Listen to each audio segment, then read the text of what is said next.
मुल्लामपुर का साइन, किस्त नंबर 7। मैं बस अड्डे पर खड़ा था।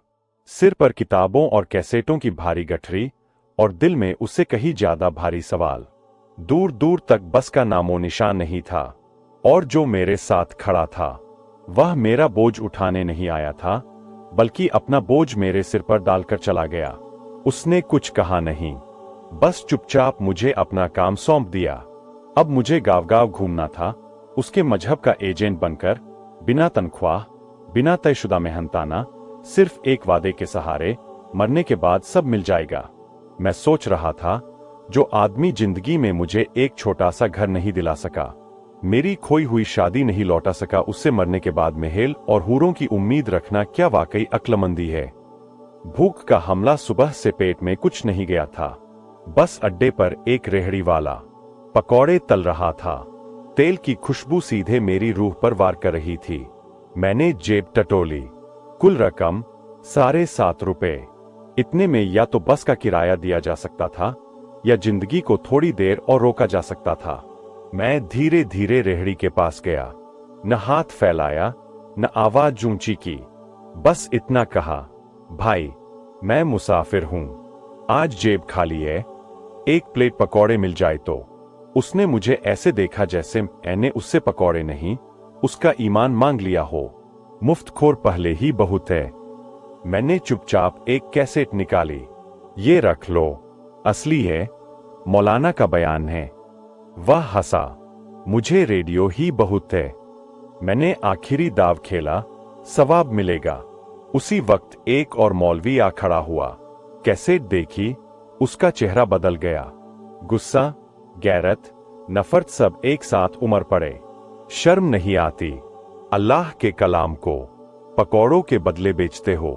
मैंने शांत स्वर में कहा, जो चीज एक भूखे का पेट न भर सके उसकी कीमत क्या होती है हुजूर। वह भड़क गया, किस मसलक से हो? मैंने जवाब दिया, भूख के मसलक से, और आज मेरा किबला ये पकौड़े है। बस और टूटती उम्मीद बात बढ़ती तो शायद हाथ उठ जाते। उसी पल बस आ गई। मैं दौड़कर चढ़ा, लेकिन किताबों और कैसेटों की गठरी वही छूट गई। बस के पिछले हिस्से में मुझे एक कोना मिला। मैंने आंखें बंद कर लीं। दुनिया एक तयशुदा सिस्टम पर चलती है और मैं उस सिस्टम का बेकार पुर्जा हूं। इसी सोच में था कि फिर वही खुशबू आई, पकौड़ों की। फकीर का आना आंख खोली। एक फकीर सामने बैठा था, बिखरे बाल, धूल भरे कपड़े और हाथ में पकौड़े। इनकार मत कर, औलिया का सदका है। कंडक्टर आया। मैंने किराया देना चाहा। फकीर गरजा, फकीरों से किराया, ईमान सलामत रख।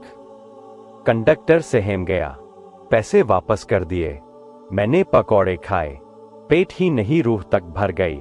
नशा या करामात? फकीर बोलता रहा, वली, कुतुब, कलंदर, रूहानी हुकूमत, इशारे, ड्यूटी। मेरी पलकों पर वजन उतर आया। अचानक बस गायब, जमीन गायब। हम हवा में थे, बादल, सितारे, एक नीली झील और सामने सफेद महल। वो रहा तेरा घर, वहां तेरी बीवी तेरा इंतजार कर रही है। मैं कश्ती में बैठा, चप्पू चलाया। अचानक तूफान आया, कश्ती पलट गई। अंधेरा, ठंडा पानी, सांस रुकने लगी। हकीकत की चोट जाग। होश में आ, आंख खुली।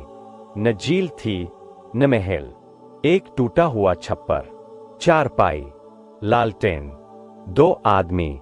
बस में बेहोश हो गया था। बारिश, पकौड़े, नशा, मेरे 7.5 रुपए गायब। फकीर कहीं नहीं। अंत गहरी चुप्पी के साथ उठा, कहा, शायद वो फकीर शैतान था। एक आदमी बोला, या शायद हम सब किसी न किसी धोखे में जिंदगी काट रहे हैं।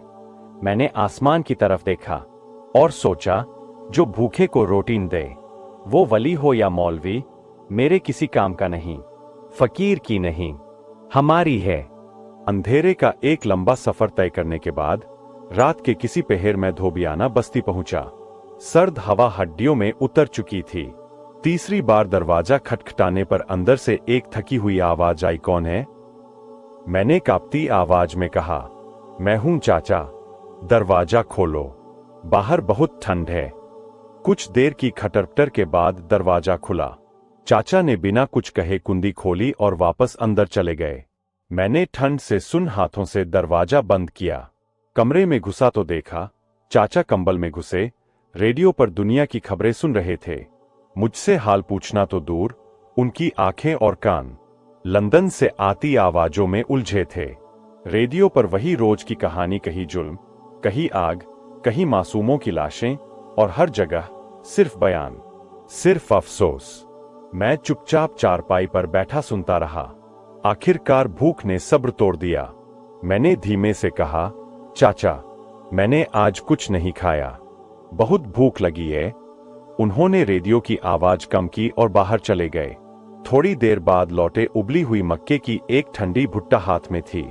अभी यही खा ले, रोटी का इंतजाम नहीं है। थोड़ा नमक लगा लेना, वरना पेट में हवा भर जाएगी। इतना कहकर उन्होंने रेडियो फिर तेज कर दिया। कश्मीर, अफगानिस्तान, जंग, नारे। और फिर अचानक बोले, देख लेना, एक दिन सब ठीक हो जाएगा, एक बड़ा मुल्क बनेगा, सब एक हो जाएंगे। मेरे सब्र का बांध टूट गया। चाचा, खाने को कुछ नहीं और सपने पूरी दुनिया के। इतने बड़े कुनबे को कौन संभालेगा? रेडियो बंद हुआ। कमरे में सन्नाटा छा गया। चाचा धीरे धीरे मेरे पास आए और बोले, कंबल निकाल और सो जा। आज इस घर में तेरी आखिरी रात है, सुबह होते ही चला जाना। मैंने कहा चला जाऊंगा, लेकिन अपनी बीवी को लेकर। जमीन बहुत बड़ी है। वो खांसे और बोले, अब तेरा उससे कोई रिश्ता नहीं, तूने हमारे मुंह पर कालिक पोत दी है। मैं हैरान रह गया। तभी उन्होंने सच बताया। मस्जिद के इमाम आए थे, फैसला हो चुका था, अब कोई रास्ता नहीं था। मैंने ठंडी मुस्कान के साथ कहा, बहुत देर हो गई चाचा, अब कोई कुछ नहीं बदल सकता। अगली सुबह इमाम साहब पूरे ठाठ से आए। उनके लिए नाश्ता, बिछावन, इज्जत, और मेरे लिए सिर्फ खामोशी। फैसला सुनाया गया। बहस हुई। धर्म, इज्जत, रस्में सब सामने रख दी गईं। मैंने आखिरी बार कहा, अगर मियां बीवी राजी हों तो दुनिया क्या कर लेगी। लेकिन दरवाजा मेरे सामने बंद कर दिया गया। चाचा रास्ते में खड़े हो गए, अभी निकल जा और दोबारा इस घर का रुख मत करना। मैंने गहरी सांस ली। मैं जा रहा हूं, लेकिन याद रखना, एक दिन तुम भी पछताओगे और ये फैसले भी। इतना कहकर मैं बिना पलटे अंधेरे में खो गया। यह कहानी यहां खत्म नहीं होती। अब सवाल ये है, क्या वो दोबारा मिलेंगे? क्या सच कभी रस्मों को हरा पाएगा? और क्या साईं की यह चुप्पी तूफान बनेगी? आगे की कहानी जानने के लिए चैनल को सब्सक्राइब कीजिए, वीडियो को लाइक और शेयर कीजिए।